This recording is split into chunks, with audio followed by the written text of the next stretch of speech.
দর্শক, রাজশাহী থেকে ভোটের সর্বশেষ তথ্য জানাচ্ছেন সহকর্মী কাজী শাহেদ। রাজশাহীর ৩টি উপজেলায় আজকে ভোট গ্রহণ চলছে। সকাল থেকে আমরা দেখেছি যে ভোট কেন্দ্রগুলিতে উপস্থিতি কিছুটা কম ছিল। এখন কিন্তু যত বেলা বাড়ছে ভোটার উপস্থিতি কিন্তু বাড়ছে। আমরা আছি দুর্গাপুর যে উচ্চ বিদ্যালয় কেন্দ্রটিতে।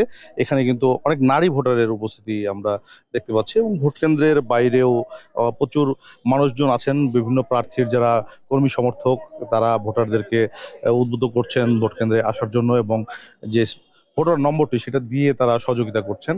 আমরা আছি নারী ভোট কেন্দ্রটিতে, যেখানে অনেক ভোটার আছেন, তারা ভোট দিচ্ছেন।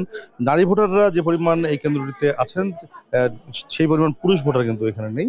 স্থানীয়রা যেটি বলছেন যে বেলা বাড়ার সঙ্গে সঙ্গে যারা কাজে গেছেন তারা হয়তো ফিরবেন, তারপরে হয়তো ভোট কেন্দ্রে আসবেন এবং দুপুরের পরপরই ভোট কেন্দ্রগুলিতে আরো বেশি ভিড় হবে। এরকম যে আমরা যদি যারা এখানে ভোট দিতে এসেছেন আমরা যদি একটু তাদের সঙ্গে কথা বলার চেষ্টা করব যে ভোট কেমন হচ্ছে, বাধা টাধা কেউ দিচ্ছে কোথাও? না না, কেউ বাধা দেয়নি, ভোট ভালো হচ্ছে। আমি একটু আপনার কাছে জানতে চাই যে ভোটের এমনি কেমন অবস্থা ভোটের? কোনো কোথাও বাধা টাধা কোনো কিছু? নির্ভেজালে ভোট হয়ে যাচ্ছে, ভালো ভোট হচ্ছে। আচ্ছা, ভোটাররাও যদি বলছেন যে ভালো ভোট হচ্ছে এবং এখন পর্যন্ত রাজশাহীর যে পুঠিয়া, দুর্গাপুর এবং বাগমারা উপজেলায় ভোট হচ্ছে।